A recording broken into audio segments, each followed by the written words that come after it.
Welcome to the Sister Speak Show, where contemporary meets vision, sound, and action. A talk show for great minds that create, inspire, impact, and evolve. Sister, spiritual inspiration shared through the arts. Sister, spiritual inspiration shared through Ayana. Welcome, my brothers and my sisters. You are listening live to the tour on the Sister Speak Show. We are recording live from Dallas, Texas. I am so excited to vibe out with you all this evening. I am ready to get right into it. We have a very special guest that will be calling in this evening. Dallas, stand up. Oh my goodness, I'm going to give him a proper introduction. But you know what? What I want to say to you all, brothers and sisters, is thank you so much for participating on the Sister Speak Show. Thank you so much for being a listening audience on the Sister Speak Show. Everything you do is essential to the show. And you know what? I couldn't do it without you. So check this in. When it comes to the Sister Speak Show, you are listening to a syndicated podcast on Amazon Alexa. And within that, we have special guest interviews, live on location reports, in-studio interviews, as well as live on location reports. So not within that, you have to understand, like, the Sister Speak Show is a talk show that will keep your mind and your soul informed and encouraged. And within that, you will be able to understand that we are a cultural renaissance platform that influences a climate that is conducive to who you are and who you should be. No reckless entertainment, but just responsible listening, nourishment. We don't go dumb. We go wisdom on the Sister Speak Show. So with that being said, brothers and sisters, this is what we are going to do. First of all, are you doing all right? Are you feeling okay? Are you pressing through? No matter what you're going through, no matter what it looks like, you're going to be okay. You have to be able to get into that ring and confront whatever it is that is trying to assassinate you or your character. And I just want to really just encourage everybody who is in the midst of just going through some hard, dark times to just really hold on, try to work it out, work it through, and work it in, you know? One thing that I know about dark times is that they do not last forever. So with that being said, you are listening to the tour on the Sister Speak Show, the tour where we cover every aspect of the music industry. And with that being said, we're going to take a couple commercial breaks. After these breaks, brothers and sisters, I'll be right back. This month on the Sister Speak Show, hosted by Ayana Holloman, coming to the stage, actress Ajanay Gray, The Laugh Line, comedian Ace Boone, the tour, recording artist Varus Bell, The Platform, motivational speaker coach Bruce Kennedy, The Platform, owner and founder of Boundless Fitness Tim D, coming to the stage, actor Lorenzo Woodgrain, The Tour, songstress Allie. Listen live to the Sister Speak Show starting this Tuesday, where contemporary meets vision, sound, and action. Listening to the Sister Speak Show is even easier now with the new abilities available from Spreaker Skill on Amazon Alexa. With Spreaker on Alexa, you can now listen to the Sister Speak Show from even more places from all around the world. You also have navigation control, fast forward and rewind podcast to make sure you never miss a second of your favorite show. And then you can ask for show recommendations like the Sister Speak Show, where contemporary meets vision, sound, and action. A talk show for great minds that create, inspire, and evolve. If you don't know, now you know. Tips in the music industry. Hello, everyone. We're going to continue with part 3 of Making Music, the 6 stages of music production. So far, we've covered songwriting and arranging. Today, we're going to look at tracking. Let's get started, shall we? Now we bring the gear in. Since the recording process can refer to many things, we'll stick to calling this stage tracking, and the goal is to capture a performance of the song. A song exists in the ether. It's just a collection of musical thoughts. What makes it tangible is a recording of that song at a certain point in time. Playing a song live would make it communicable, but it wouldn't be tangible, as the song would disappear when it's over. It's the recording that captures the song in a format that can be listened to continuously at will. Tracking is the process of recording the various instruments that are used to perform a song. Usually, a song is recorded one track at a time, Every time you record a new track, you hear all the other ones you've recorded as well. This is the process of a multi-track recording. Why is it important to think of tracking as a separate process than songwriting? Because songwriting is a different kind of focus than performing. When you're writing, you want your mind to be free to make all kinds of new associations and connections, so you experiment without any editing. However, when performing a song for posterity, nonetheless, you need to use your mind to concentrate in a very different way. You need to be focused on playing in time and with the right feeling. Although you have many editing options for fixing mistakes and helping a performance, there is a limit to what you can do while still having it sound natural. And nothing beats having a superior performance to begin, so it comes in and out smoothly. The goal of this stage is to get all the performance sounding as good as possible. Nothing more. Now, next week, tune in for the 4th stage of making music, the 6 stages of music production, where we'll talk about mixing. If you don't know, now you know. Back to the show. Yes, brothers and sisters, this is your host, Ayana. You are listening live to the tour. Excuse me, on the Sister Speak show. It is going all the way up. Anything going down is crashing. My special guest, brothers and sisters. I wonder if I should play his song and then you'll know, or if I should just tell you and then play his song.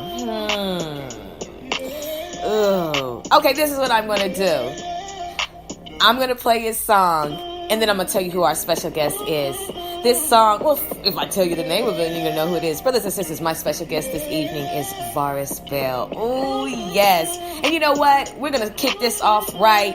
Shout out to everybody listening for this podcast this evening, for support for Varus. He is really definitely on the grind. He is, serious about what he does. He doesn't play any games, but his grind is impeccable. His music is great. And so I said, you know what? I got to have this brother back on the show, and I know you all would appreciate it. But there's a song that he has called Trust Issues, featuring Nevi Brandon. Let's go ahead and play it. We'll be right back after this.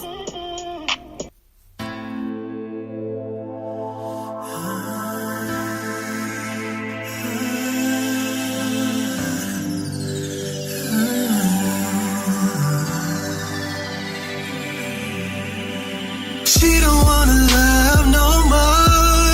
She can take a broken heart no more. How can I blame her? I wish I could save her. She don't wanna love no more. She can take a broken heart no more. How can I blame her? I wish I could save her.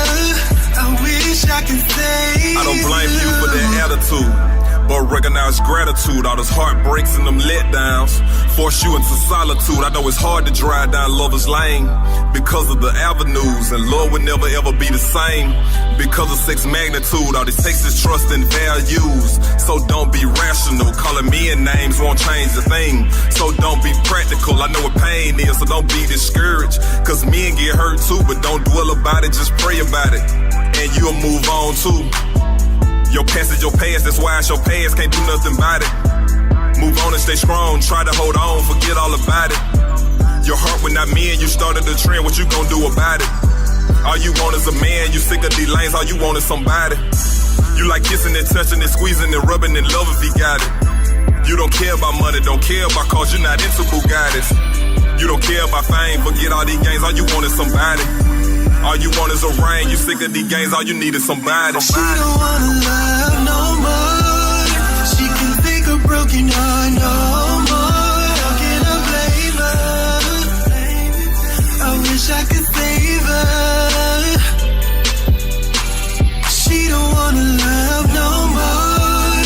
She can take a broken heart no more. How can I blame her?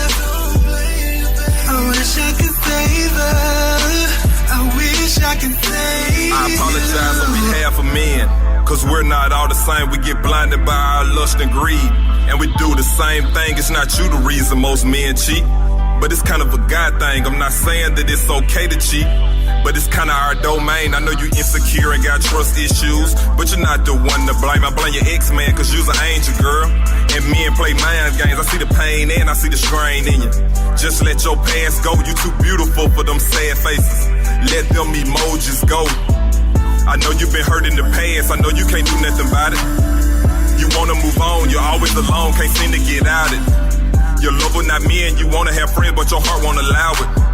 You've been hurt to the core, your body is sore, you mourning about it. You like kissing and touching and squeezing and rubbing and love if he got it. You don't care about money, don't care about cars, you're not into Ferraris.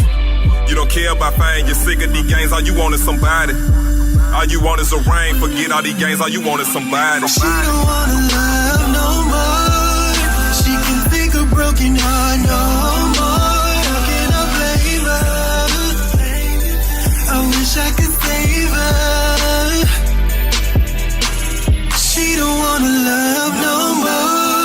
She can think a broken heart no more. How can I blame her? Don't blame her. I wish I could save her. I wish I could save you.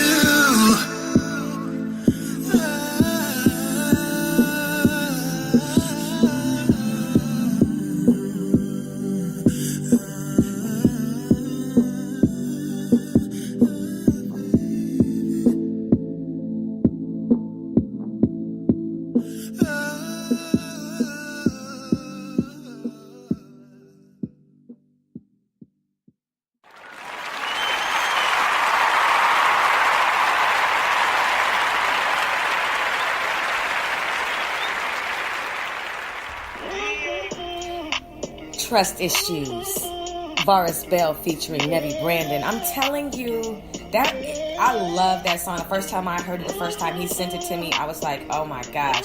You know, I think he has an excellent voice for recording, and I think that he thought that song well out. I think the production is absolutely amazing, and we're going to definitely stream that through the Sister Speak show, and we have some surprises that'll be coming up in 2019 that I think is going to really bless this entire world through the Sister Speak show. You know, I've got you covered. You know, if I don't see it, I'm gonna create it, and that's just what's happening with the Sister Speak show. We're going in a whole upward movement and direction when it comes to great listening music, and that right there is so powerful. I think a lot of women can relate to, and I think a lot of men can relate to that song.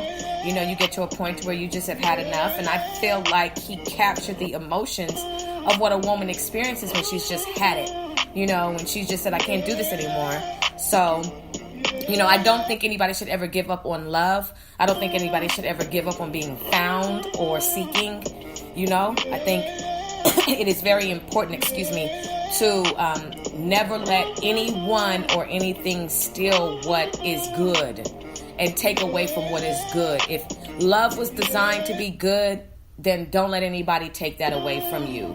And don't let anybody ever ruin its perception. And to all the survivors of you know, going through trust issues, you know, it's real. I think we could all do a lot better when it comes to trust issues if we just stop doing things that make us untrustworthy.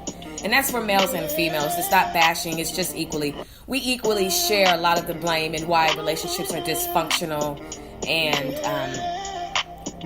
reach dark points. But I don't want to ever encourage anybody to cheat. I think that is a coward's way out. I think that's a punk ass way out.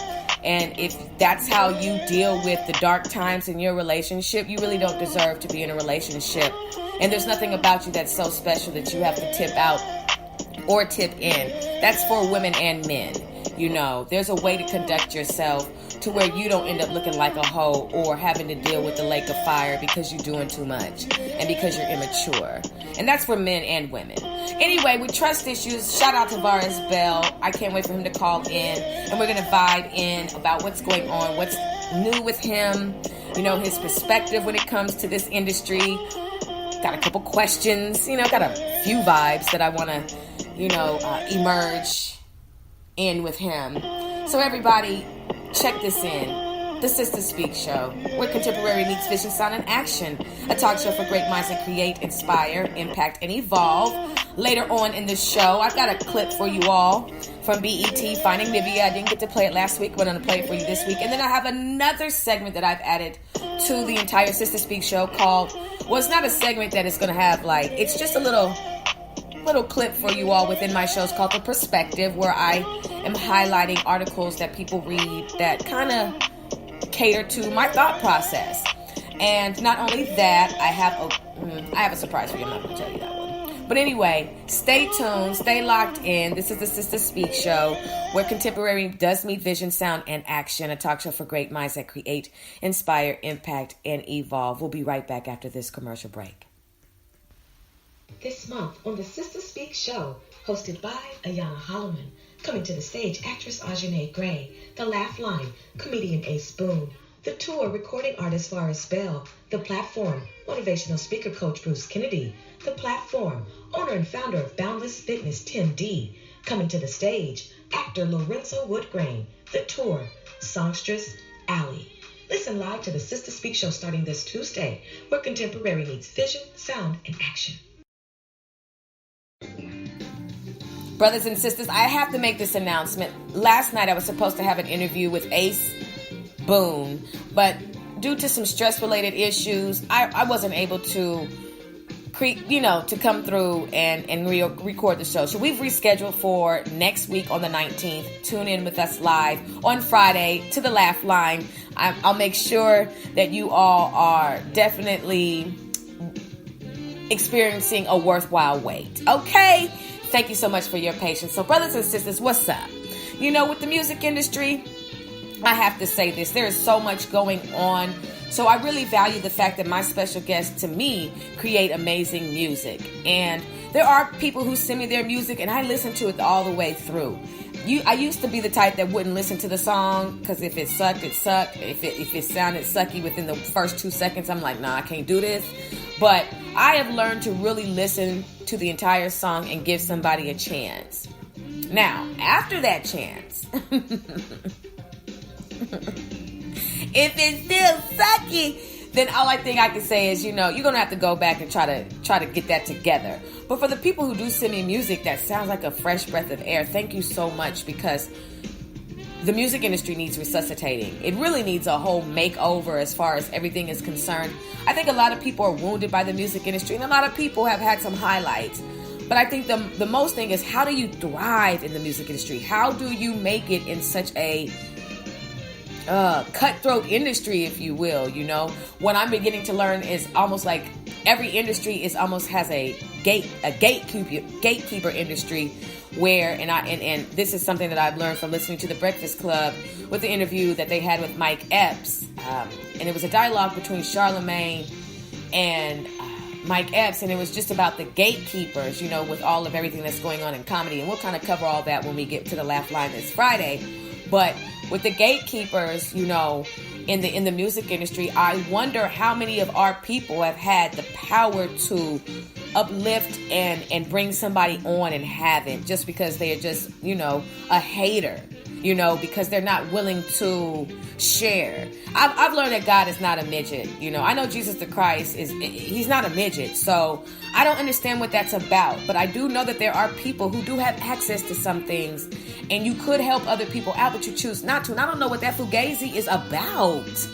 I'm just serious about that. What makes somebody have access to something or some things, know that there's a need, and refuse to help, contribute? There's a word called philanthropy. There are philanthropists. And there are people who specialize in really giving back to the community in a monetary way and in a serving way. So when it comes to your brothers and sisters in the music industry, if you've learned anything from wisdom, how not to do this or how to do that, why aren't you teaching the brothers and sisters? And if you are, shout out to you. But if you aren't, and because you're just selfish and it's all about you, you're not going to prosper. You're going to be the one who ends up having to have a humbling situation happen to them that makes them realize that, wow, I really kind of shouldn't have dissed my brother and my sisters. I really should have looked out for my people, because here I am in this situation and I have nobody to turn to. And and that's what it's about. Who do you run to in the midst of a tragedy within the industry? Do you have somebody to tell you the codes when it comes to coming into the studio? Do you have somebody who tells you the roads of independent artistry? Do you have somebody who tells you the roads of coming to a major label? Do you have somebody that tells you about the contracts and the fine print? Are you doing your own knowledge seeking so you will not ever have anybody pull the wool over your eyes? What are you doing to, equip yourself? And how do you help your brothers and sisters in this industry? Because there are a lot of brothers and sisters who are suffering. And one thing that I have an issue with is sometimes people are so excited for their partner to get on or their family member to get on that they will allow music to come through be recorded that absolutely sucks. No bars, no fire, no gas, no nothing, no practice, just straight garbage. And you root them on in some way, somehow, that garbage makes it through mainstream, while somebody else who's got that fire, that gas, those bars, and the production and the management or however they conduct their independent artistry, their music is fire and they can't get played on mainstream for anything. And that's not to say all independent artists don't get played, because, you have Mozzie, and I'm just going to use that as an example. You have so many different artists, okay, that are on, that, have gone the independent route. But the push that they have to make, the waves that they have to make to get there, that says a lot. Do you know what that means a lot to get to mainstream play as an artist. And, nobody should have to beg anybody who has access to playing music to play the music. And we all have to understand that there's an algorithm in mainstream radio that they use, that they use to decide what gets played. And if that algorithm if those numbers don't match that algorithm, your song can be hot as all get out. But if there is a whole impression population that's not necessarily playing your fire, then you could get mixed out of the shuffle. And so that's what a lot of the complaint is with a lot of the artists these days. It's just like, I'm out of the shuffle and I need to be in the shuffle, because there's no way that this sucky rap, which I call lollipop entertainment, there's no way that this lollipop entertainment can be just streaming through the airwaves right now. But there are politics in it and there are algorithms in it. So don't let that discourage you from getting played on mainstream. There is something now called internet radio.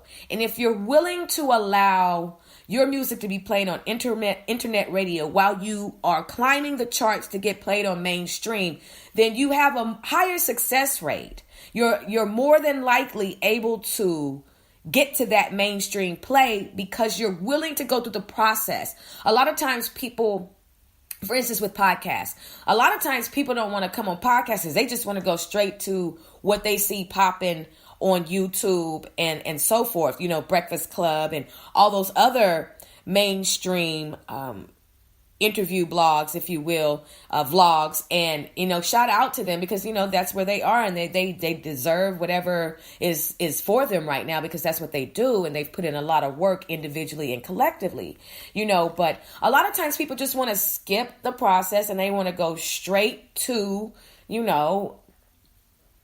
that higher interview platform. And it's like, bruh, sis, shout out to your goals and your dreams, but you've got to understand that you cannot in order to get to that top rung of a ladder, you have to be able to have other rungs. Now, if you're not willing to go up the rungs, that means that you're trying to jump straight up to the monkey bars. And it happens like that for some people. But for other people, there's an organic testimony that comes with your grind and your hustle. And you have to be willing to go through a podcast or 10. You have to be willing to be a special guest on a podcast more than a few times, because you've seen repetitive guests on The Breakfast Club and Vlad and so on and so forth. So, repetitive guests is something that is common within interviewing. But are you willing to grind at a pace? Or are you so hungry for it right now that you're willing to skip some steps? And those steps are like major to keep everything standing. It's like when it comes to building a house, you cannot skip any step when it comes to the blueprint. Because any which way the wind blows, the house is going to fall. There's steps that you cannot skip. And even though it may take a year to build the house, 6 months, 3 years, it all depends on what you want. No matter how long it takes, it will be built. And the success and the great feeling behind that, the completion of the house, will still be the same. It's just a matter of, are you willing to have an elephant birth or a human birth? Well, what do you mean? When it comes to births, an elephant stays pregnant for 2 years. Brothers and sisters, 2 years. 2 years. Humans, 9 months. 2 years pregnant versus 9 months. Is the delivery still the same? Is the final outcome of the delivery the same? Yes. Birth. New life. No matter what it is, it has manifested in the flesh. First happened in the spirit. Now it's manifested in the flesh. And here you are.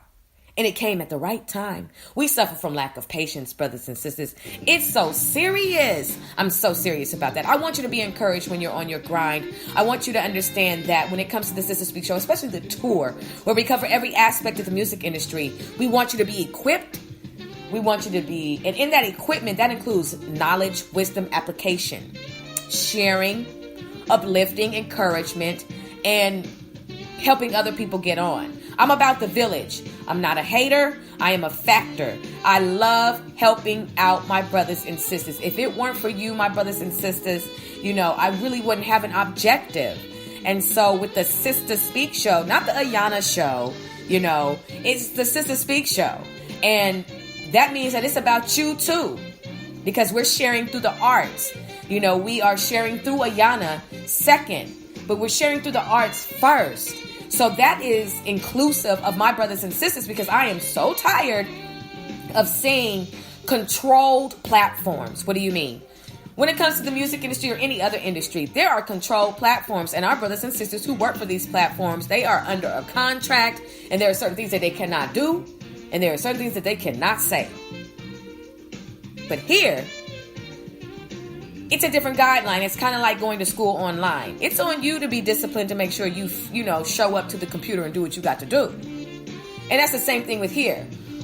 No reckless entertainment, just responsible listening, nourishment. So what that means is, brothers and sisters, you are in a position to where, I'm going to make sure that there are guidelines that I follow, But I'm not going to sell my brothers and sisters out.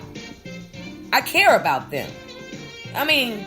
We have been through a lot of suffering due to our own negligence of how we have dealt with the Most High God. However, we do need encouragement. And that's what it's about. So, hear this, brothers and sisters. Tell me this. I want you to chat live with me.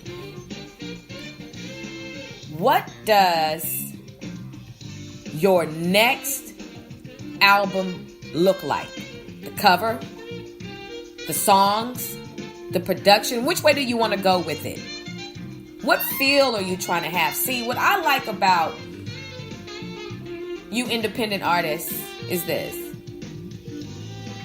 You all are so serious about your grind that you all have come up with some of the funkiest production ever. Ever.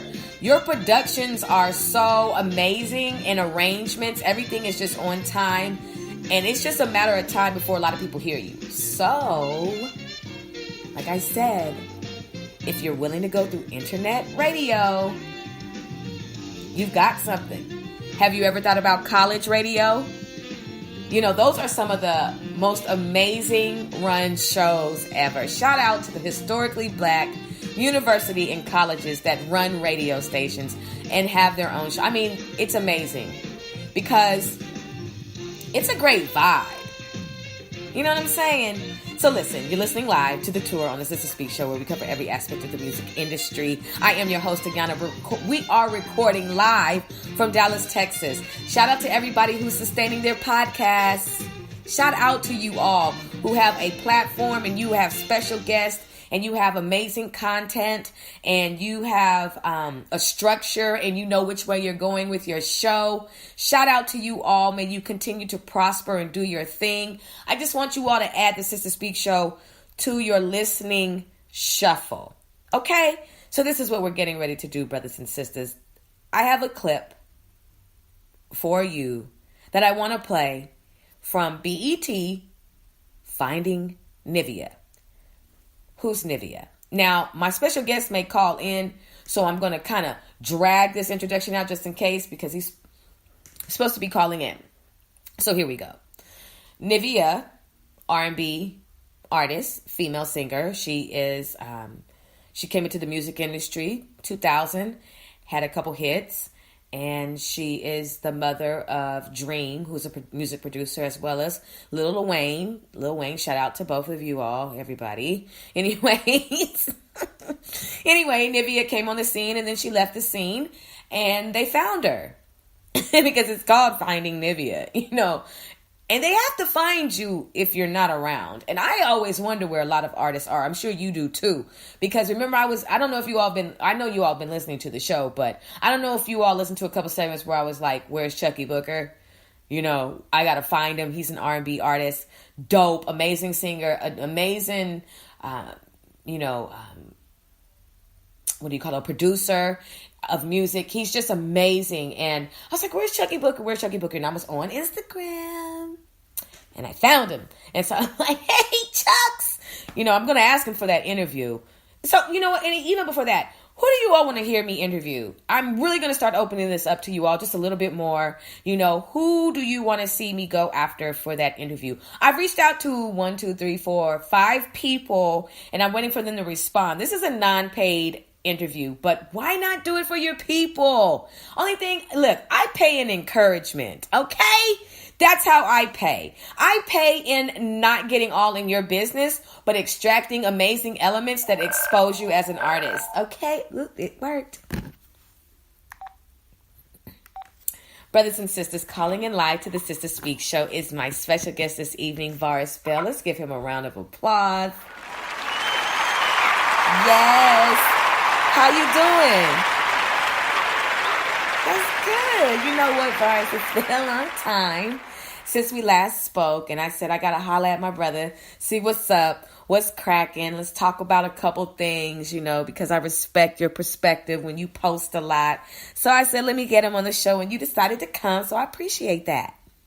It's all good. Anytime you call, I'm gonna come running. Hey, I like that. So how you been doing? I'm doing good. Blessed. Yes, indeed. And it's a rainy day, but we're still pressing through, right? Oh, yeah. That's right. So let's talk about... Oh, you better know it. And that's how you... rain washes away and grows. Somebody better understand this. Yeah. Okay? So anyway, let's get into it. I was just playing Trust Issues, right? I played it because that's one of my favorite songs because I really like the production.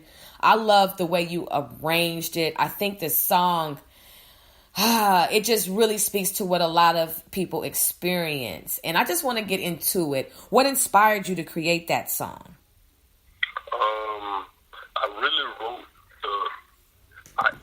the song is basically based off my life, like situation that I was going through. I was in a situation to where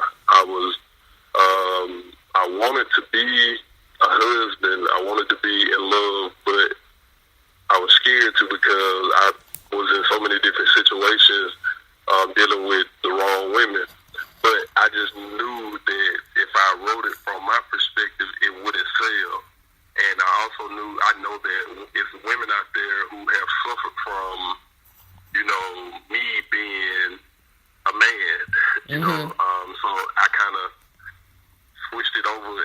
wrote it from a woman's perspective. Once I figured out, like, okay, I won't be able to sell this from my perspective, because you don't normally hear how women treat men, but you always hear how men treat women. So,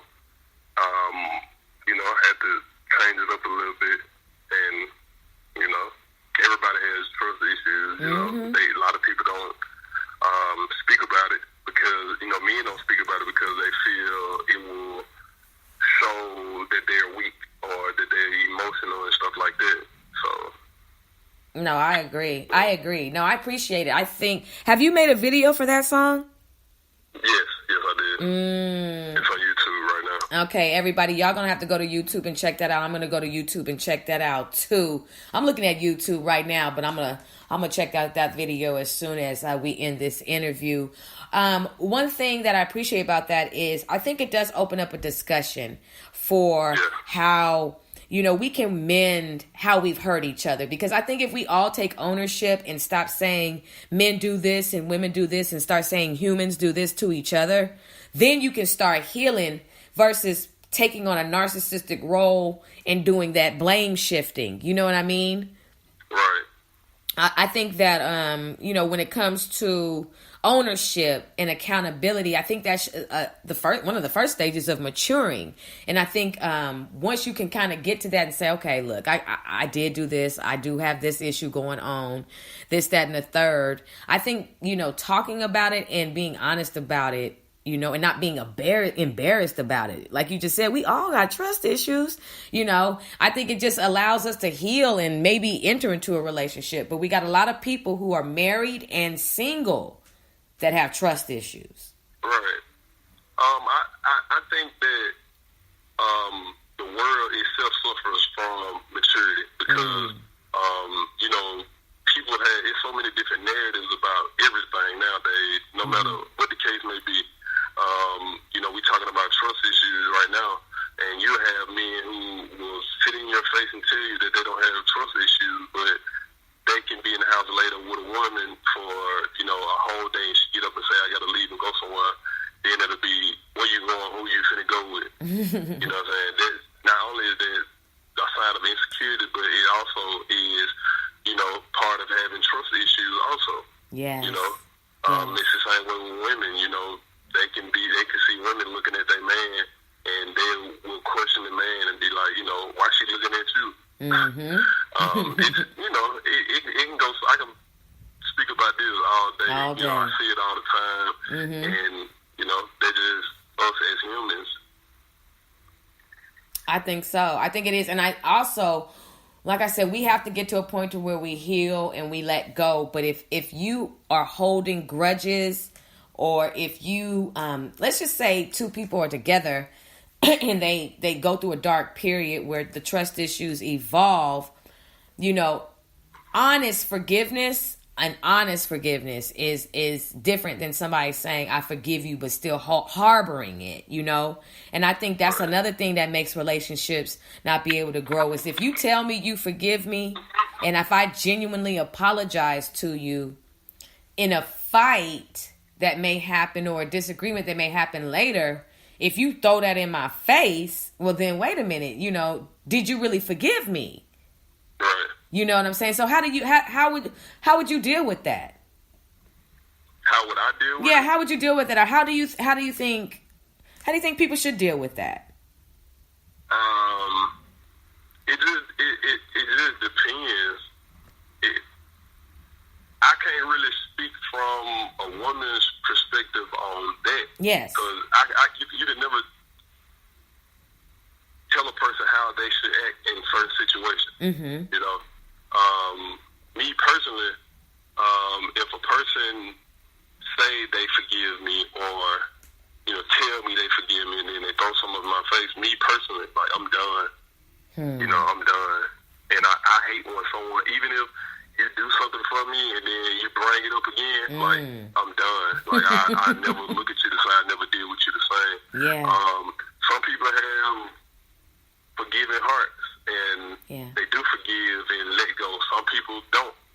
And for the people who don't, I can't associate myself with them. I can't deal with them. I can't be around them because I know for a fact that it's done in vain. Like, you forgive me, I'm saying you forgive me. It's, you know, either you said it to shut me up, or you know, you just said it just to be saying it. Yeah. Whatever reason. Yeah. I think, and you know what I want to ask, and I think a lot of the women want to know, because, you know, it's good to have a man on the show who has actually dealt with women before. And what I mean by that is, you know, I know you've dealt with women, so you've had your experience with women, so you kind of understand them. So what do you think, how can I say this, when it comes to a woman having to, if she catches a man cheating, right? Do you think men cheat because of an emotion or a physical need? Both. Okay. And why? Because, let me see, how can I explain it? You have some men who be in a relationship with women who they think that they are compatible to. And then once they get with the woman and they've been around the woman so long, they get bored with the woman, but they're afraid to let that woman go. So they step off from time to time, or whatever the case may be. Then you have the man who has, you know, some mental issues as far as in, you know, in their past being molested or just hurt, who've been hurt by women. So their goal is to hurt women because they was hurt by women. And then you have the men who are greedy, you know. They feel like they can have any woman they want, whatever they want. Right. And then you also have the man who okay, just say a man who was never popular. And once they become popular or get attention from women, you know, they don't know how to handle it. So they find themselves being wrapped up in, you know, sleeping with multiple or dealing with a whole lot of women. Yeah. You know, me, I think in my past, I've never been in a relationship and cheated on a girl, but I've been single and entertained multiple women. Got you. You know what I'm saying? So Got you. I don't know about cheating because every time I was in a relationship, I was in a relationship. That's beautiful. And I don't get in relationships unless I know I can be with this person, or this person has all the qualities I need to say, like, this is my woman. For sure. I'm with it. That's just me. Yes. But you know, I'm no saint. You know, I have single multiple women. But I was single, you know, I told them, like, you know, I'm not looking for a relationship, I'm not into a relationship, and I talk to other people, so, you know, if you deal with me, this is what you got to deal with, so. Wow. You know. That's honest, though. That's honest. It's a hard pill to swallow for a woman when you hear that, but, I mean, if you're telling me up front, then I really can't say anything if I start to see what you told me up front. You know what I'm saying? I have no room to trip. I think a lot of women hear men say that and they try to go into the phone booth and go and try to change that. You know what I mean? They're like, oh, okay, so it's what women hear is challenge. When you all say that. They feel they can change men. They do. Really feel that they can change men. And you can't. You absolutely cannot. And any woman who thinks she can is absolutely tripping. The only way that you can have an effect on a man is if you're trying to do some, and I do not endorse this, condone this, and I rebuke this, is if you're trying to do some voodoo. You know what I mean? Some old witchcraft type stuff. That's the only way that you could try to even attempt to manipulate a man. But you cannot change a man. A man is not a project. And a lot of times women want to change a man because they are under the narcissistic belief that they are perfect. We are not perfect. We have a lot of flaws just as well as strengths. But one of our biggest flaws is trying to change a man. And if a man tells you up front that he is with the shit, you got to believe him. You know what I mean? It's just these are facts. Because you're gonna get hurt, and if you're trying to change him. Now you're working with manipulation. You know what I mean? Now you're using your body. You know what I'm saying? Now you're doing things, you know, you're on your knees all the time, and it ain't for prayer. You feel me? Like you really, you really trying to really wrap this up and be the one. But he already told you that it's not cool. But, you know, and that's what I do appreciate, though. I appreciate your honesty in that. Because when I look at a lot of your posts, I'm like, okay, Varus has had it today.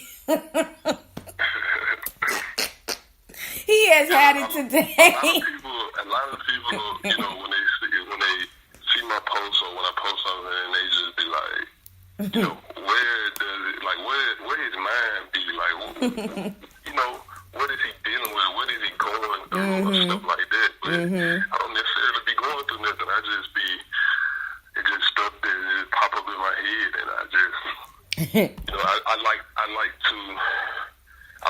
to have discussions with people. Yeah. You know, I like to see other people's perspective on certain things. Right. I post things just so that I can kind of get a debate started. Right.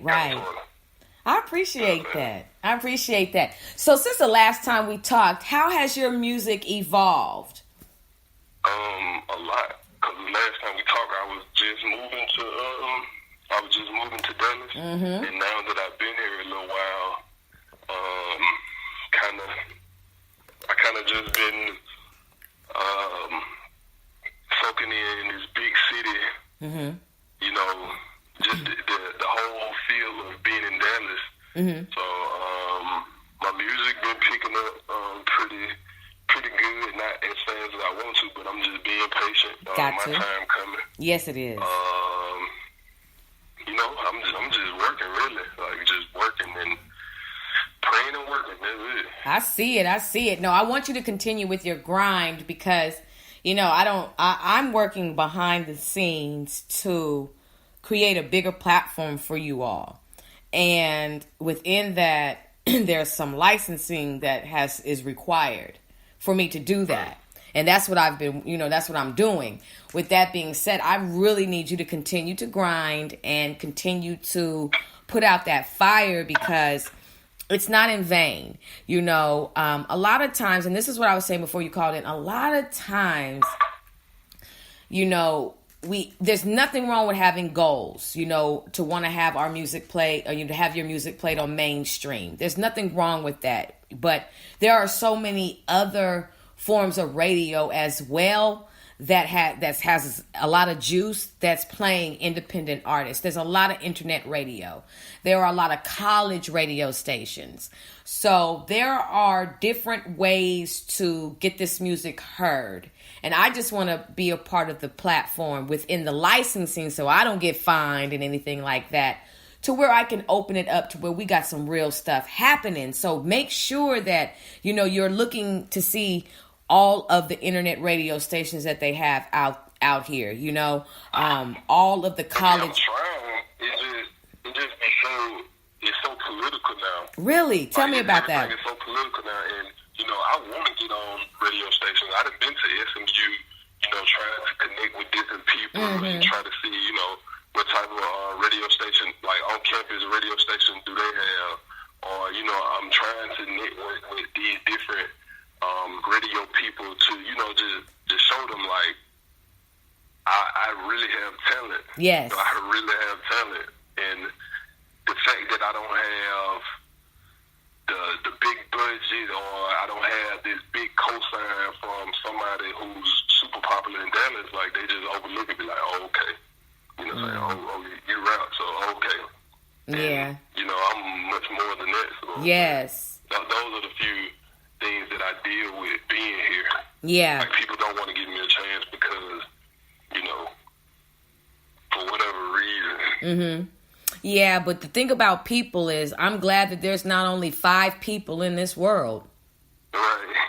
You understand what I'm saying to you? I'm so glad that, you know, I think a lot of the times it's not even about not giving you a chance. I think you're learning lessons so the other up and coming independent artists, once you've gotten to that level that you want to be at, you've learned so much that when they get discouraged about the same thing that you are experiencing right now, you'll be able to talk them off the ledge, if you will. You know what I mean? You'll be able to push them. So, you know, these experiences are not in vain. They're shaping you because you know you are talented. You know you've got that fire. You know people rock with you. You know your videos are dope. You know what you do. And you create your own lane. You know, that's why I have you come on the show, because I recognize it. You know what I'm saying? And the beautiful thing, I'm going to always tell people, because I feel like this is amazing. I have international listeners. I don't pay for that. I don't even know how to pay for that.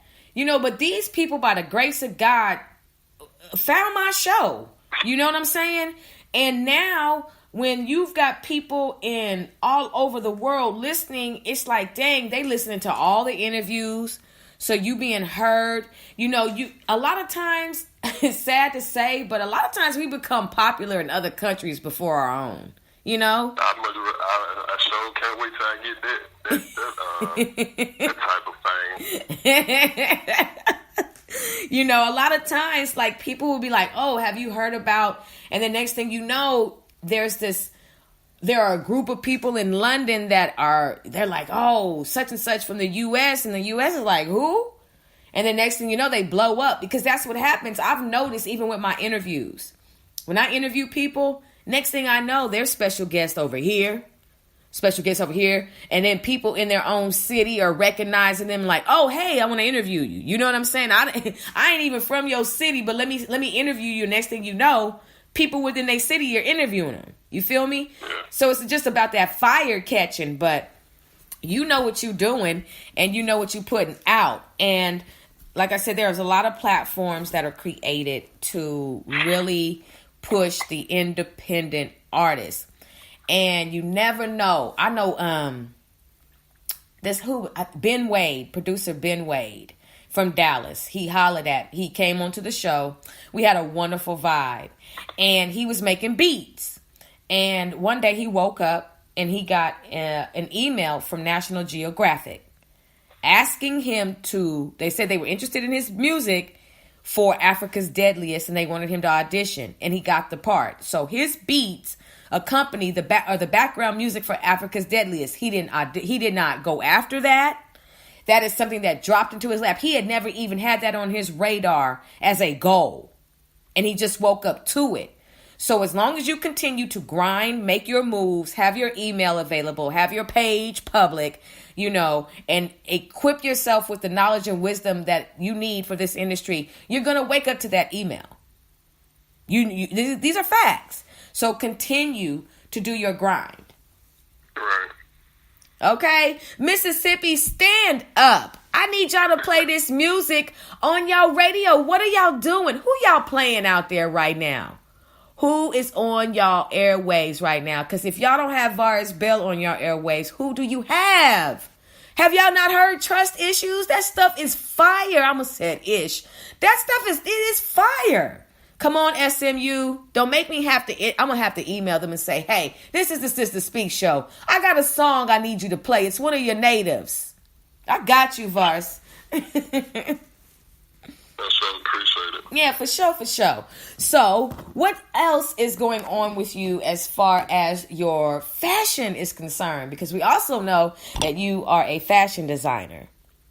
Yes, right now, we actually working on some things, but we basically just trying to find the balance between the fashion and the music. Yeah. You know, we don't want one to overpower the other. Yes. So we trying to figure out how can we combine them so they both can work together. And so, what is the challenge that you face as far as, is it just the making sure that everything is up to par on both ends and not neglecting, or what? Yes. So I don't want to be on social media promoting music and then promoting the brand for the clothes and then have to turn around and promote the music also. Yeah. You know, you can sometimes put too much on consumers to where it kind of turns them off. So I don't want to be in a situation like that. So I understand. We basically rebranding everything, changing a few things up, and just figuring it out. Yeah. Well, you keep on that grind because we all have our way that we have to market our brand that works best for us. So as long as we understand that, if you create your own lane and continue with your grind, that it's going to have its balance. You know what I'm saying? One thing I know is that we never know who's looking at our page. We just don't. We never know. And I believe there are game changers and elevated entrepreneurs that do, peruse our pages. And they're just sitting back and they're watching the growth, the development, not so much the following, because, sometimes that can be tricky, but really just the content and all of that. And they can really elevate you to the next level. And a lot of times they're not looking for that extra popular, they're looking for original and different with a lot of energy. You know what I'm saying? So continue to do what you do because you never know who's looking at your page. Right. Okay, so now, one thing I want to ask you, because I was just watching earlier, and I couldn't believe it. Kanye West went to the White House and showed out with Donald Trump. Yeah. Did you see it? Yeah, I saw it. Okay. And that's another reason why I'm so glad I have you on here, being a musician yourself, being able to give a healthy perspective on the foolery that I witnessed. And I'm not even going to even start the intro of this dialogue. Most of us have seen, I am going to lay the foundation. Kanye West went to the Whitest House and he had on a hat that said, "Let's make America great again." And he was in there speaking with Donald Trump. And it was really, really, really interesting. So what is your perspective on what's going on with Kanye? I feel people put too much light on the whole situation. It's just a hat. How many people haven't stood up for the national anthem until Colin Kaepernick took the knee? Like, be honest. How many people haven't? How many people, just spoke out about, the flag and the slogan, "Make America Great Again"? Like, how many people we've seen who were speaking out on that before Colin Kaepernick took the knee?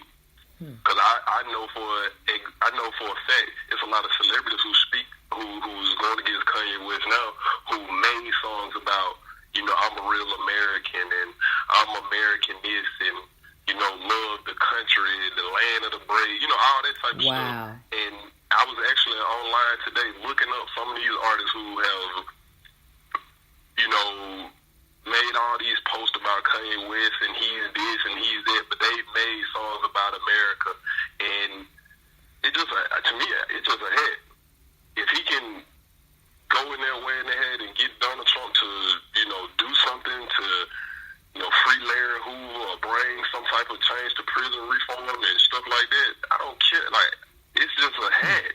It's just a hat and it's just a slogan. You know what I'm saying? Like, people have been claiming America until, the little Colin Kaepernick situation. Now don't nobody want to be an American. Everybody want to be from Africa now. So it's like, I try not to get too much into politics simply because it just brings up another debate. Like, it's just like religion. Like, it's politics, religion, and gender equality and stuff like that. Those are things that, I try to stay away from, and because it only gonna spark like a heated debate, and we go get into an argument because everybody has their own opinion, what they believe in. Right. But when you start putting up these facts, it's gonna cause another debate, and people want to argue, they want to fuss, they want to fight.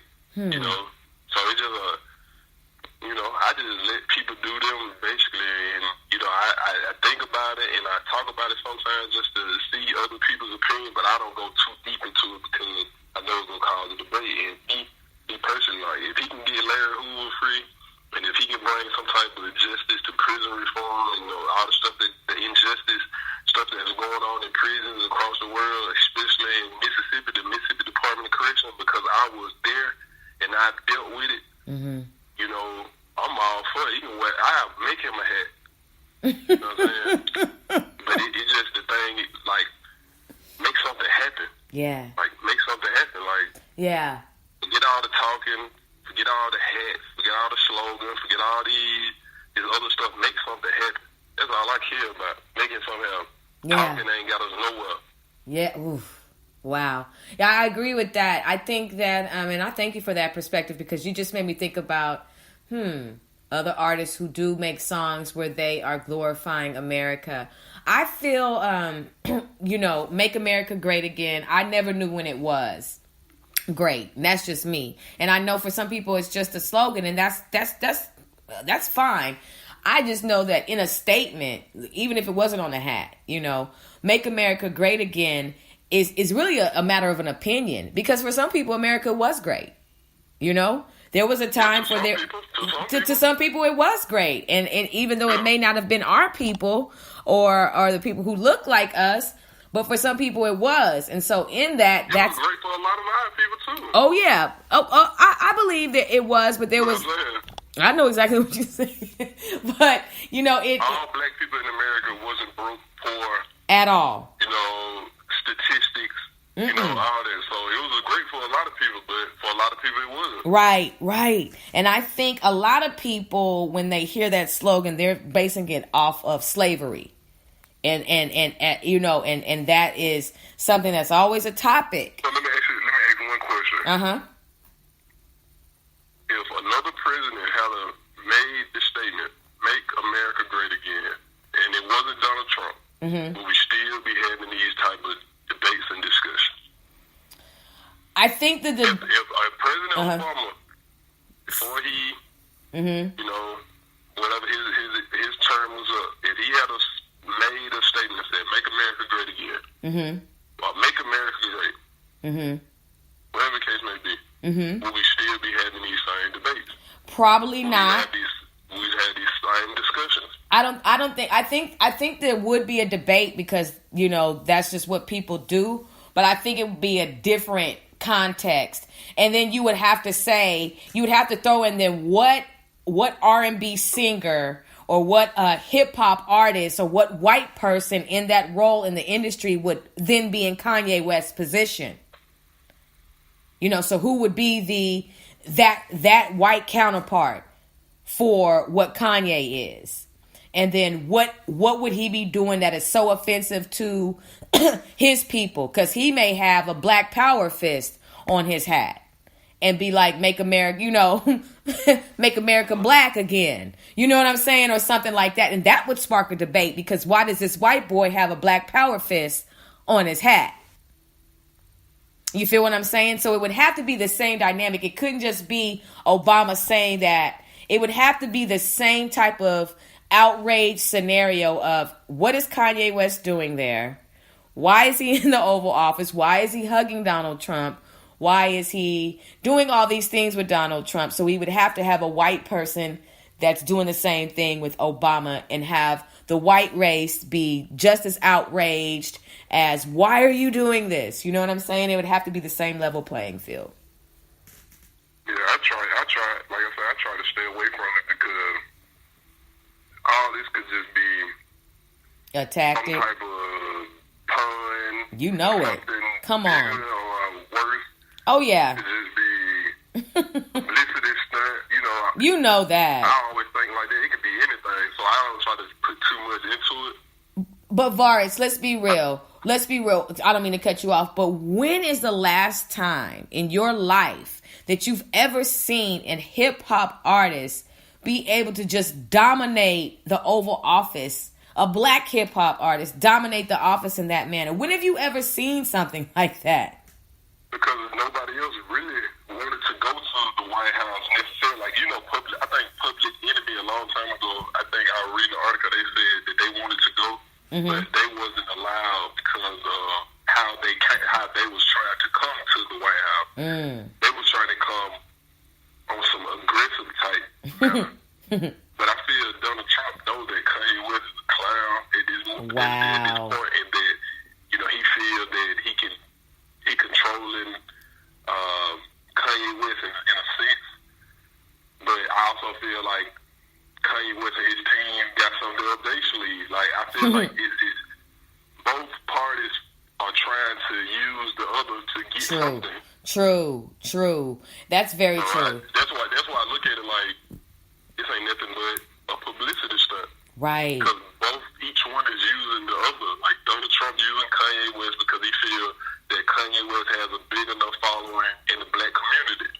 You know, Kanye West feels him wearing the hat is gonna get him, you know, cool points with Donald Trump to get him to do whatever it is that he want to do.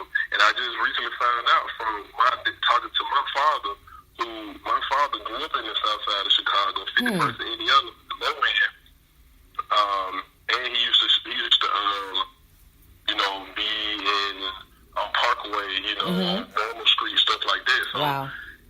He told me that Kanye West's old manager used to be Larry Hoover's right-hand man. No. So the fact that he spoke about Larry Hoover in the White House on national TV. Got you.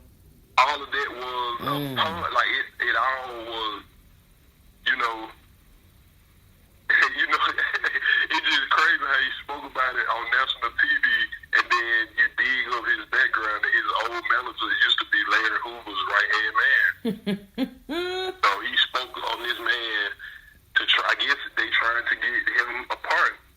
And I feel that if he playing his card right, they gonna end up getting this man out of prison from serving 6 natural life sentences. Wow. That's why I say, like, you never know what the plan is. You just seen Donald Trump pardon 2 people because of Kim Kardashian, a man and a woman. Now, how much Kanye West isn't going to the White House to try to get a pardon for Larry Hoover, or whatever the case may be. Yeah, no, I hear you, but at what cost?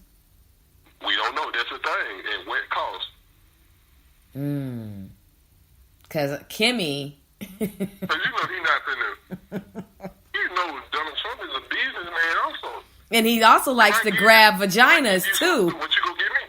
Oh, and I'm quite sure I'm not gonna say this, but he does like to grab women in their vaginas. I'm just trying to figure out, how did Kim get them free? Man, the female persuasion has always dominated. Oh yes. Common sense. Yes. If that makes sense. I know exactly what you're saying. A woman can get anything from a man. A man has been weak to women for years, and it still happens to this day. No matter how hard men try to act like, money over women, all these little sayings that they have. Yeah. Men fall weak to women all the time. Yeah. I know I have. I've fallen weak to men, so it happens. I think that, when I was looking in Kanye's eyes, he didn't look like he was there. His eyes looked rather gone, like almost in a trance to me. I would never hug Donald Trump. That's just me. I could never put myself in that position. I understand he is the president. He's not my president, but he is the president. And I think you got to kind of believe people when they show you who they are. Now, like you said, I do believe this is some type of publicity, something going on type situation, but at what cost? And it's gonna cost somebody greatly. I feel like sexually, because a lot of pedophilia and a lot of other type of things permeate through the White House, and this is just a fact. I will never forget the time. I'll never get the time this woman, her daughter was on the back page and and they were trafficking.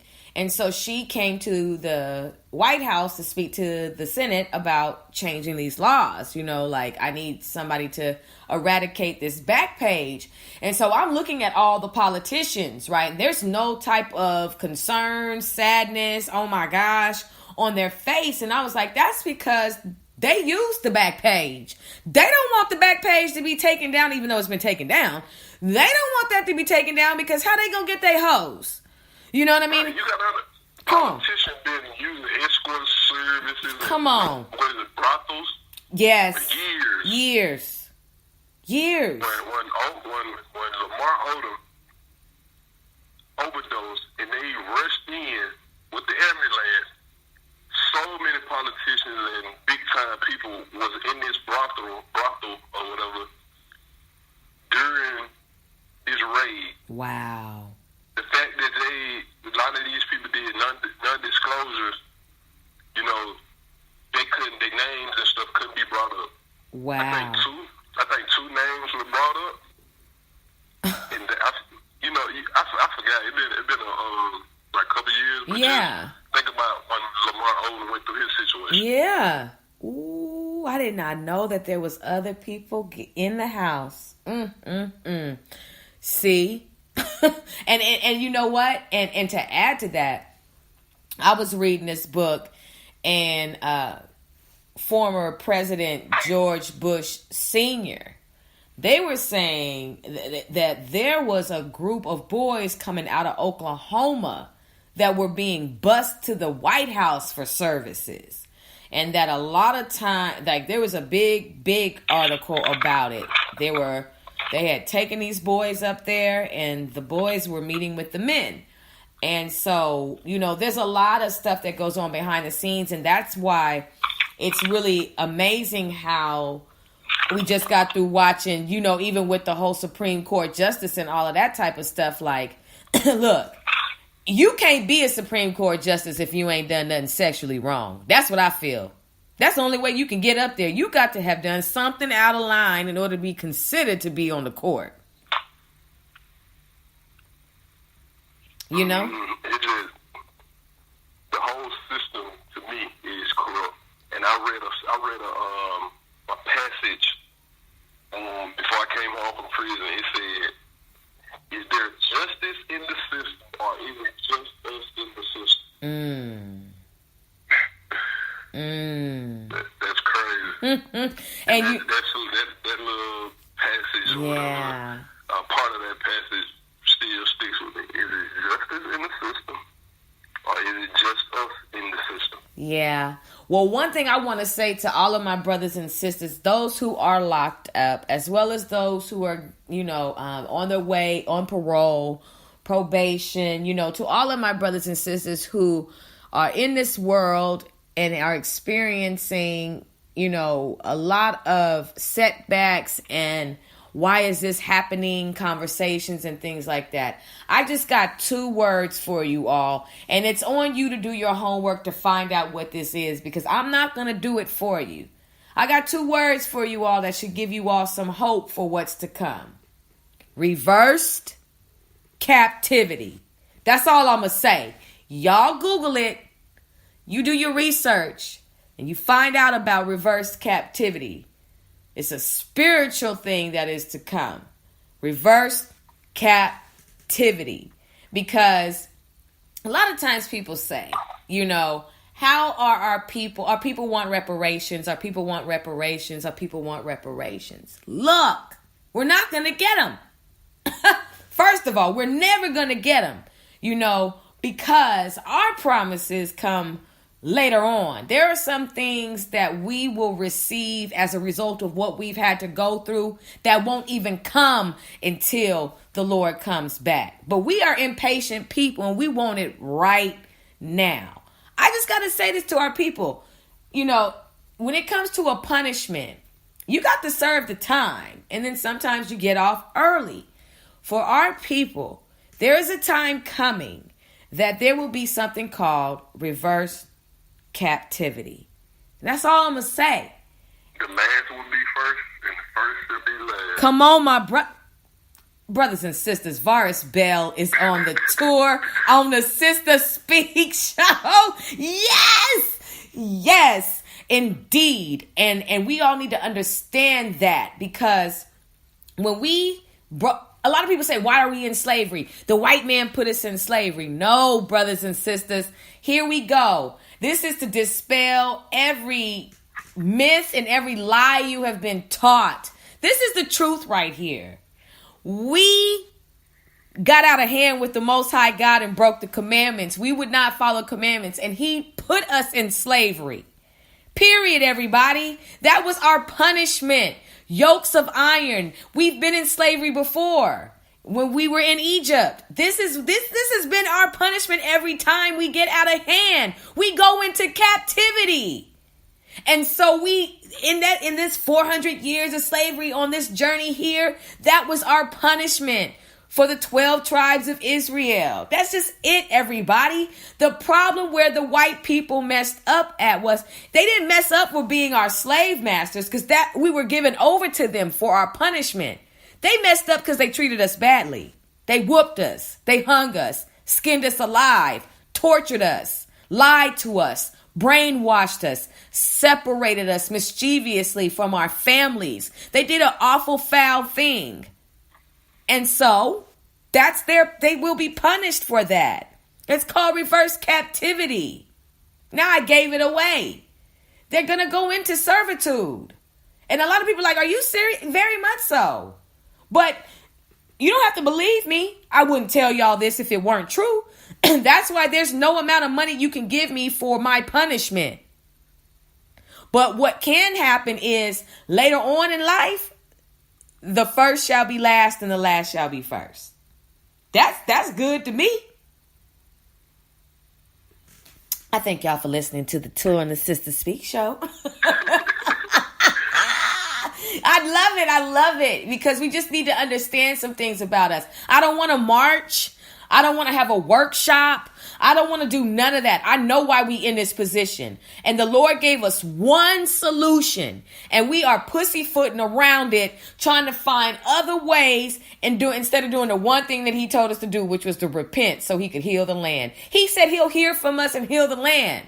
If my people, which are called by my name. I mean, it doesn't get much better than that. So if he's already given us a solution to us, why are we still going to workshops? Why are we still doing things when it's insanity? There's one thing that's going to help us out, and we can't come together to do it, but we come together for concerts, family reunions. We come together for this and for that. But when it comes together for the breakthrough, where are we at, everybody? Any thoughts on that, Varus?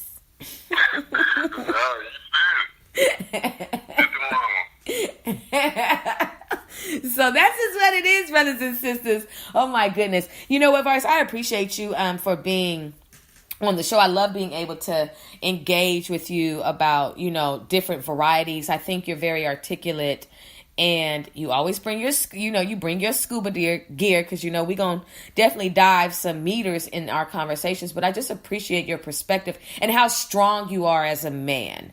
I really like that nobody's able to just get over on you, but there's something solid about you, which I appreciate. And I don't ever want you to change that energy that you give. You're nice and everything, but you also ain't to be played with. I appreciate it.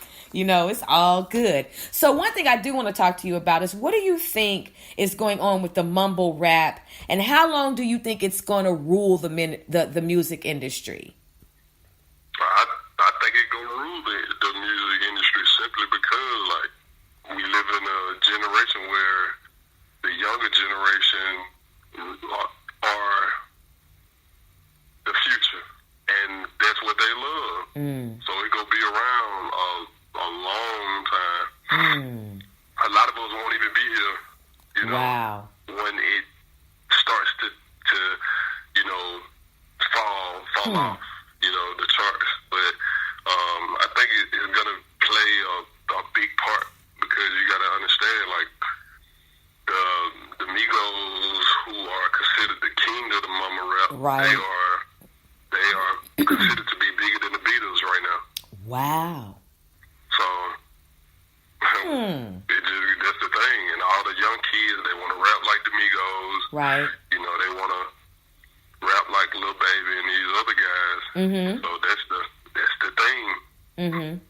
So you have rappers who don't mama rap, they are preparing for their exit right now. You have a lot of them speaking about, in a few more years they're going to retire, they're going to find something else to get into because the rap game is getting too crowded.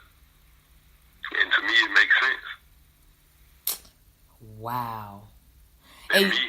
I'm pushing for music placements. TV placements. So I don't necessarily want to be right a rapper. I want to try to make music and pitch it to TV stations so that it can be played in commercials and for sure. You know, yeah. You see how Cardi B got her song in the Mountain Dew commercial. Like those are the things that I want to do. Oh yeah, and it can happen. That's why I'm saying when it comes to the industry, you have to have enough knowledge to seek out places that other people may not consider or do consider, and be willing to have other platforms, because for rappers to say they planning their exit right now, it's just like, oh no, because I don't want to hear it. I personally don't want to hear the mumble rap. There's been a couple songs, and it was only because of the beat. But I personally feel like mumble rap, you might as well not even be saying anything. Right. It don't make sense. If you take away the beat and then just play the what they saying. Oh, it's like an IQ test. It's like you talking to a retarded person. I'm telling you, I just said that. Yes, it is. That is the funniest thing. It's the truth, though. It is. I'd rather be talking to radio. I'm telling you, that is so true, though, because, like I said, when I was listening to, the Migos, and and it's just like, there's an onslaught of really dirty looking rappers too. It's like, when is the last time your ass ran through the presser washer? Because why do you look so dingy and dirty and unbathed and just like drugs? Yeah, it has to be, because I'm looking and I'm like, I was listening to an interview. I don't know if it was Lil Pump, Lil Uzi Vert, one of them, and it was just like, I was struggling to watch it. You feel me? It was like, what's going on? And then why does he look like he's got like 7 days on him strong? You know what I mean? Them guys be high off drugs. Ain't getting no sleep. Ain't eating good. Eating fast food. They just taking them out. Them guys be 20, 19 years old. Look like they 35, 40. I'm telling you. Every time I see them, I be thinking, bad boys, what you gonna do? I think I'm finna watch an episode of Cops. I'm like, who is this? Like I was watching, because I cannot, when it comes to 6ix9ine, I don't know how it happened. I just don't. But like when I started seeing a couple things where he's coming on stage in his underwear performing with no shoes on, I'm like, what is you doing, bruh? Like, who is your A&R? Who is the person that says, if you don't put some pants on, you know what I'm saying? It's just like the level of achievement has made them feel so exhilarated that they feel like they can do anything, but you really can't. What's your take on it? I said, what's your take on 6ix9ine? Because I said I just saw him coming on stage. He's like, what's your take on all of that? He knows that people love stupidity, so he's going to entertain people. But people like that. People like to see somebody act a fool or look like a jackass. Oh, yeah. People like that. There's all the blogs posted now. Blogs used to post about, good music to come, and, just positive stuff. Now, all the things blogs are posting, they posting about, somebody doing something dumb, or, being locked up for doing something dumb.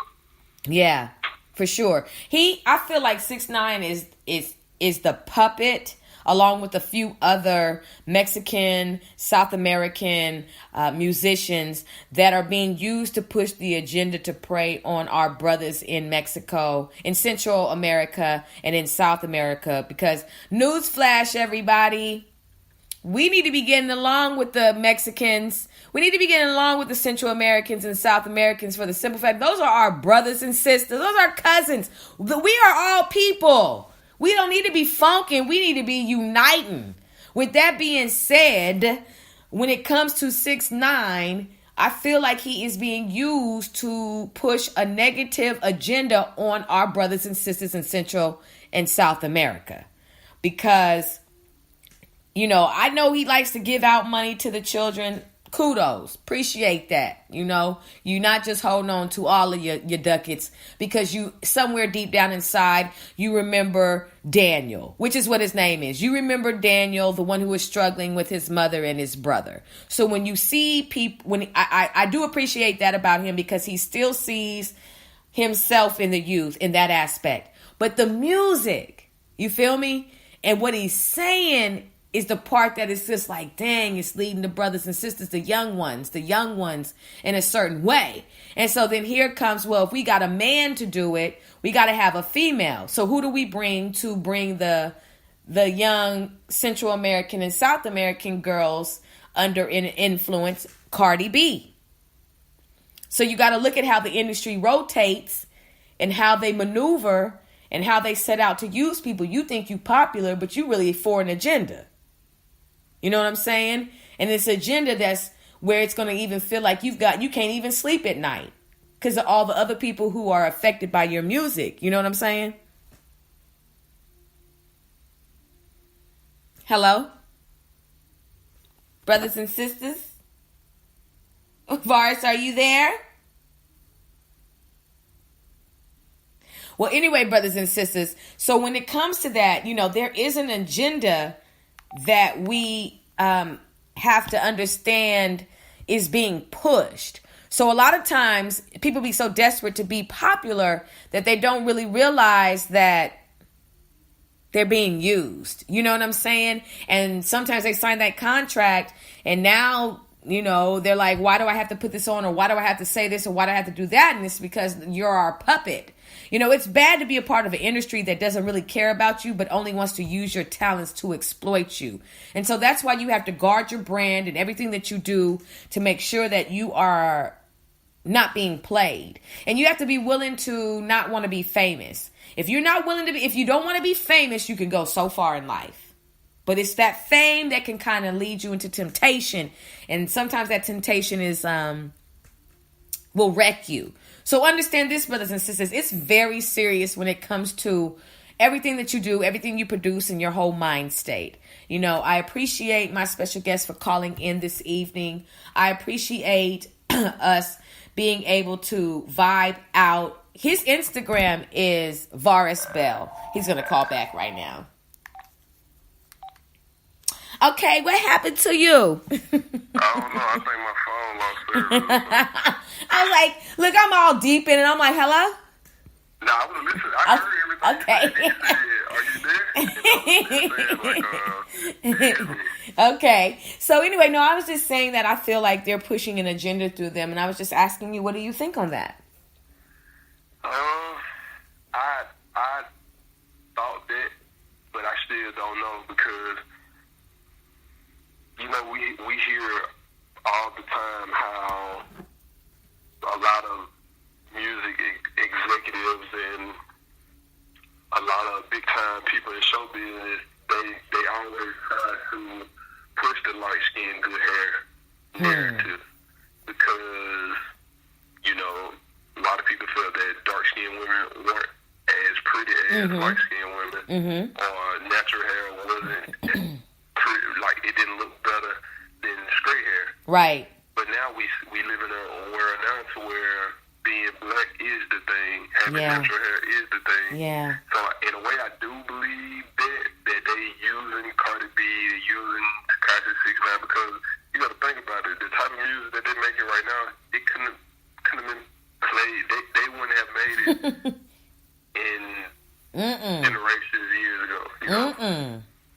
But it's like now you have a lot of white Mexican artists who are making it. Exactly. Lil Pump, Lil Xan, guys like that. Like, where did they come from? Right. You got to do White Jesus. Like, where did these people come from? Right. And they're totally different from Fat Joe, Cuban Link, what was his name? Big Pun. Yeah, there you go, Big Pun. Daddy Yankee. Yeah, Daddy Pitbull, Master Ace. You know what I'm saying? Cypress Hill. You feel me? All of them. It was a different vibe, but this vibe is more flimsier. Not as beefier, not as what I mean, squad like. It's a different type of vibe.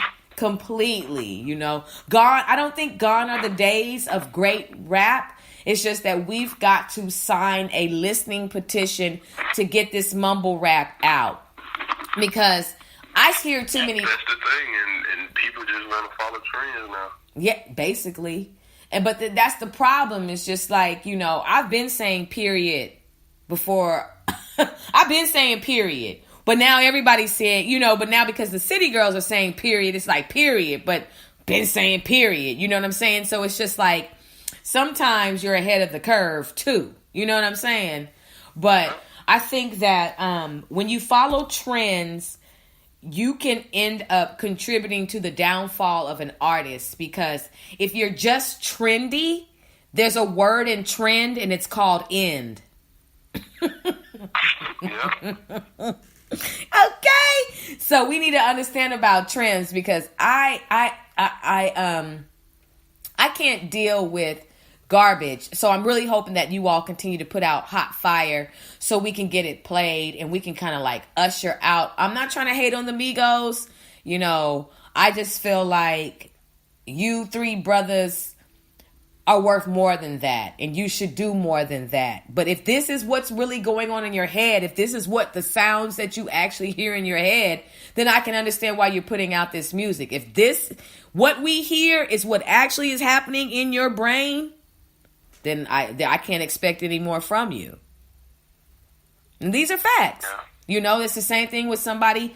I was saying, I think on the last couple shows ago, I was saying, like, if you are high off of lean and you are, doing shrooms and everything else, your music is going to sound like whatever the heck is going on in your head. So that's where a lot of this mumble rap is coming out of, coming from too, is because they're slurred. I mean, it's just a fact, it's just like, who was that guy that I saw? He's out of Atlanta. I had never heard of him before, but I saw him on Noisy. He's kind of chubby. Oh, what is his name? But anyway, he takes shrooms before he records. And he got him. I cannot remember his name. I'm going to find out his name. I'll probably have to direct message you. But anyway, it's some guy out of Atlanta, and he takes shrooms before he performs in the booth. And I was like, I got to see live how these mumble raps and how these songs occur, because he was gone. I mean, he was out of there. And he was like, I got to take these shrooms to record. And I'm just like, oh, sheesh. It's serious. But then, I guess a lot of people try to channel some type of energy, you know what I'm saying? Like when they are performing, like Beyonce says she channels people, and other people say they channel people, which I think is to me, witchcraft. But, that's just me. What do you think about that? I ain't never heard of it. I don't do it. I'm glad you don't. Please don't ever try to channel nobody dead to make your music great. Okay? That don't even make sense to me. People are weird and off. Like, I think that's the problem that I have with people idolizing certain people. If you knew some of the stuff that these people really did behind closed doors, you'd run the other way. I would hope. I know most people are like, I don't care what Beyonce does. I'm like, okay. You better be careful. I really don't have too many people that support me when I get to talking about Beyonce. They're like, don't talk about her. I'm like, look, I keep it open for everybody. And we idolize certain people while other people get overlooked. And that's just a problem, Yeah, I like Lily, but not to the point to where, I'm just believe in every single thing that they say. Like, oh, Right. if you eat this, this is gonna help you do this. And you'll be the greatest rapper alive, or the best singer alive. And then now I'm eating mushrooms and stuff like that.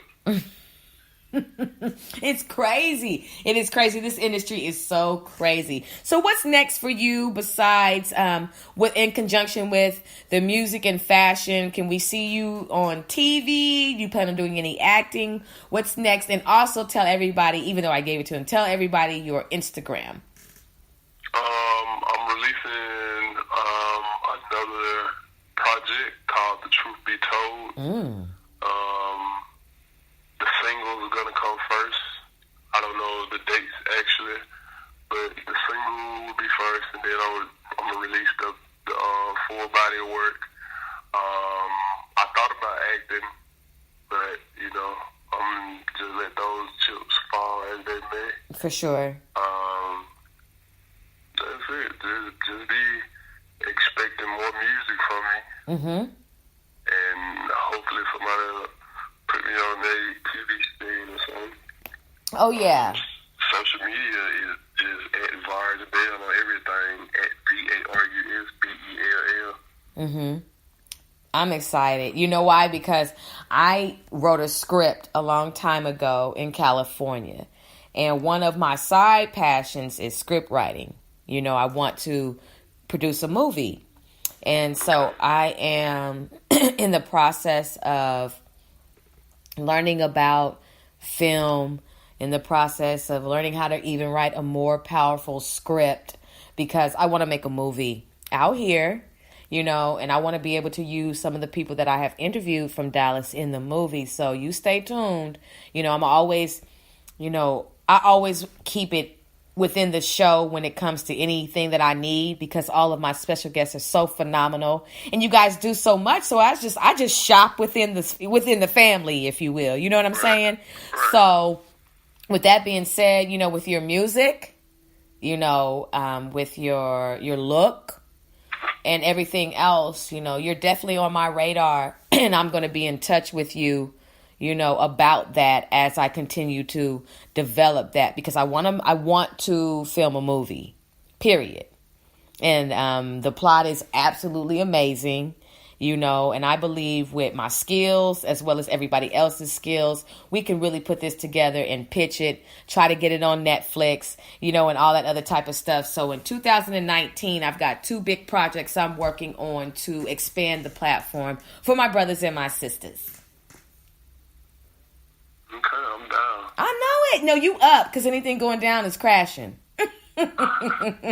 You up, Varus. We got this going. But you know what? I appreciate you so much for taking the time to come back on the Sister Speak show. Your family. I really appreciate your perspective and your intelligence. And I just thank you so much for how much you grind and how much you hustle, and how serious that you take yourself. And I'm also glad that God created you, and that we have crossed paths. I appreciate it. Anytime you need me, I'm here. I thank you. I really do. So did you have a good time on the show? Always. Yay. So Varus, we're going to meet up. We'll meet up very soon. Stay tuned. Keep putting out that fire. Please keep putting out that fire. And, any songs that you want to run through me anytime, please pass them to me so I can play them. It's always good for you. I got you. Appreciate it. Of course. So you keep your head up. You stay encouraged. You keep grinding. You keep hustling. You keep being a king. Keep developing all of your character. And whatever you do, do not throw in the towel, because you are very, very close. I'm going to take that into consideration. Okay, my brother. You hold on, because there's a lot of people rooting for you and supporting you. All right. Y'all have a good night. Okay, take care. Brothers and sisters, we must give a round of applause for my special guest, Varus Bell.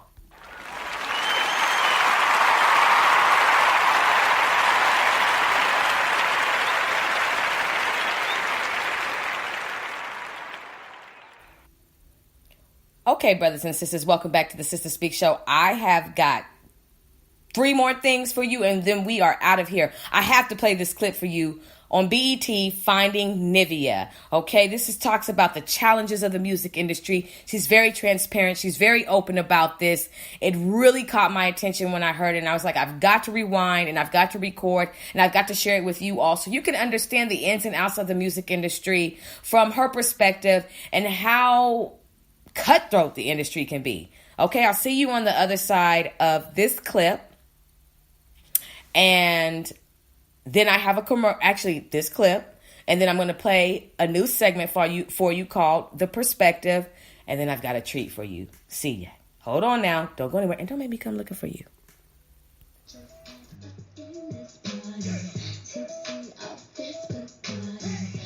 Complicated was a little bit complicated, child. I started writing all the songs I wanted, and I was like fed up, child. Ooh, I was just tired of everything, my family, everything. But and I met Dream, and we was friends, and he was helping me as a songwriter, cause I was still new as a songwriter. We were friends, and he loved my energy. He was like, she know how to bring a song to life. That's what's up. Like, and I loved his energy, and we actually honed our songwriting styles and everything. Like, we were young, and we kind of did it together in the midst of our relationship as friends, and then eventually as husband and wife. And we finished that album together, but our label wasn't feeling it, but we put it out anyway. A lot of CDs were defective, and they wanted to redistribute, but I didn't.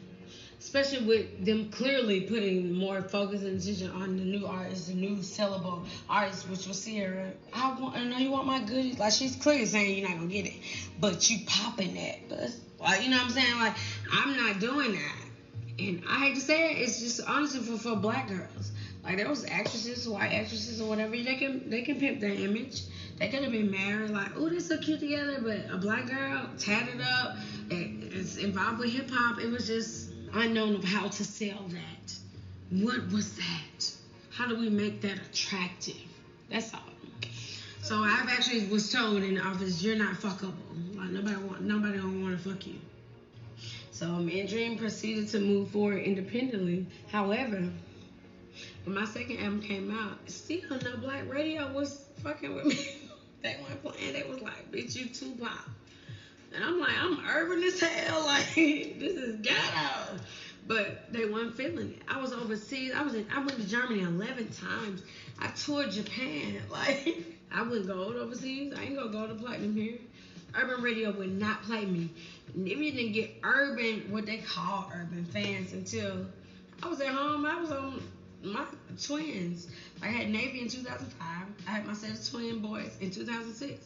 I was at home with 3 kids, and people was like, girl, complicated. And it is what it is. It's just been a real trying time as an artist, because you like, dang, you know, what I do. And you have other artists like Erykah Badu, Solange, people who break through and is being so unique.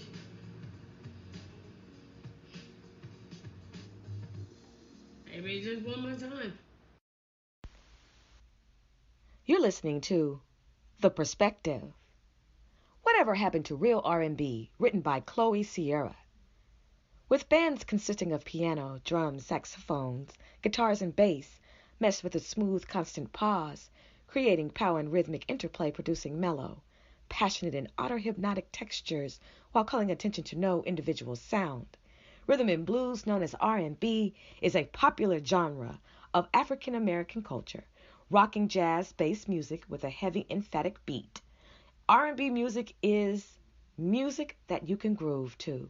Music from the soul music, upbeat, funky music.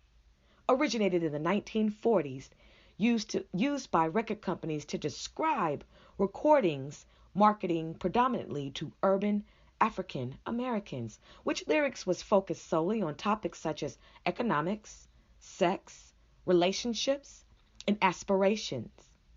Emerging into a more contemporary R&B in the early 1980s, with components of rhythm and blues, hip-hop, funk, dance, and pop, with trendy, favored artists such as En Vogue, Janet Jackson, Whitney Houston, Mariah Carey, New Edition, and Tevin Campbell.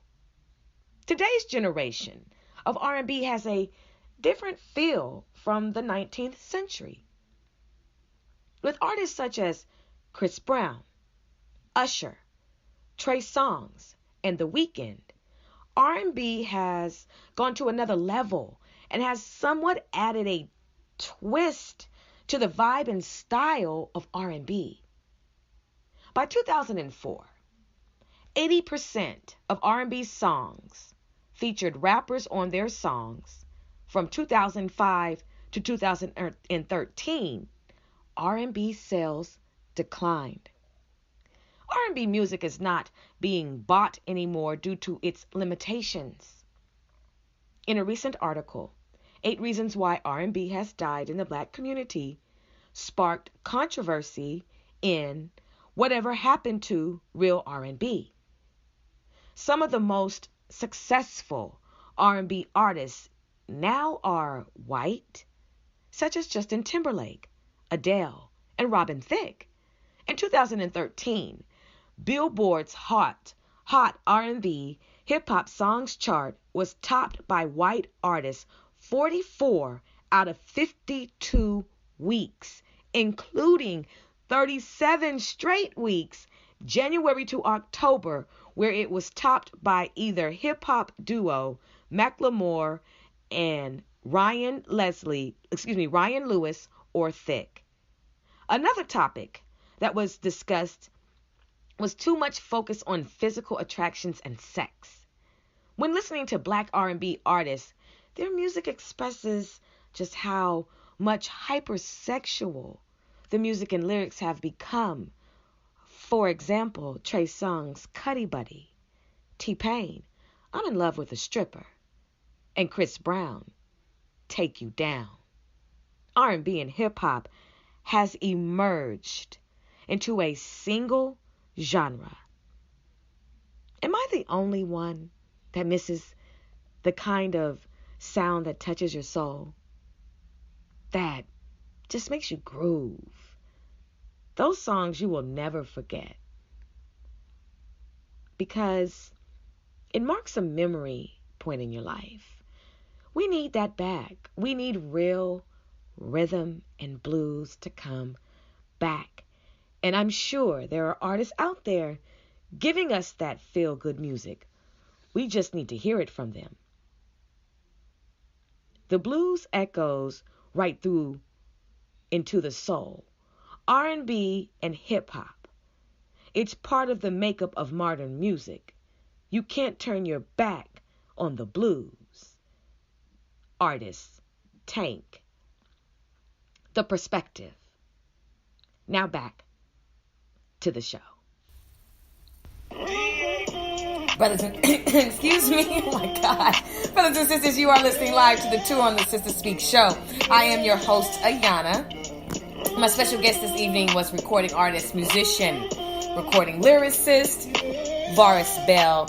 Definitely Sister Speak show family. I enjoyed vibing out with him. He always provides a proper, very intelligent perspective, and I respect his opinions as well as his facts. And I love the fact that we can all vibe out and have a wonderful time. Brothers and sisters, when it comes to the R&B music, what happened to it? I think we need to put R&B on the back of a milk carton along with the bobby pins and be like, have you seen me? So with that being said, I have a song that I'm going to play and we're going to end the show. My special guest who was on the show before, her name is Yakar Kile. She is beautiful. She's amazing. She is talented. And she has a song called Lie to Me. I played it before on the Sister Speak show on the tour, and I'm going to play it again.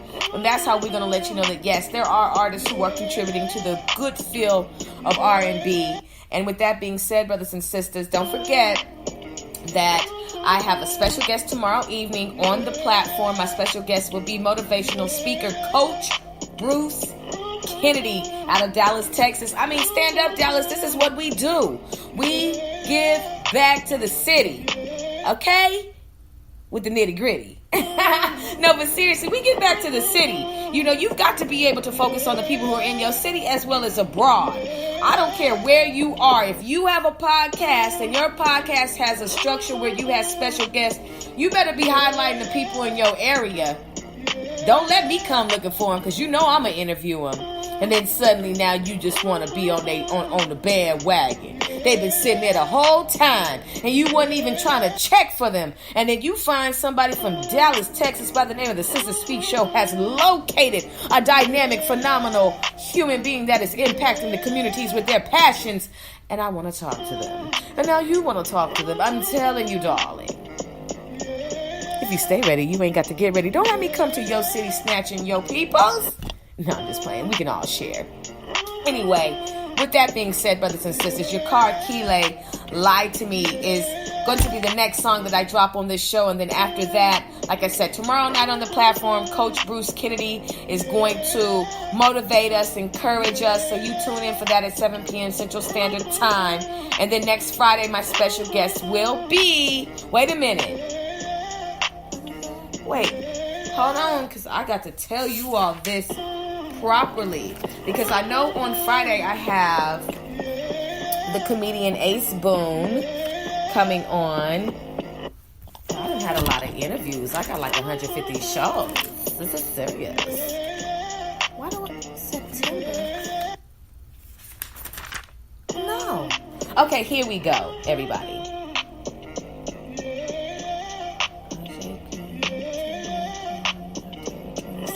Okay, so I've got it together. So this Friday, my special guest will be Ace Boone Comedy, and then I have Lorenzo Woodgrain, and I also have Ali Cocaine coming on, and then I have Coach Tim D. Let's get physical. Oh, it's going all the way up. Okay, brothers and sisters, here's your card. Kile, Lie to Me.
You've been listening to the tour live on the Sister Speak Show. I am your host, Ayana.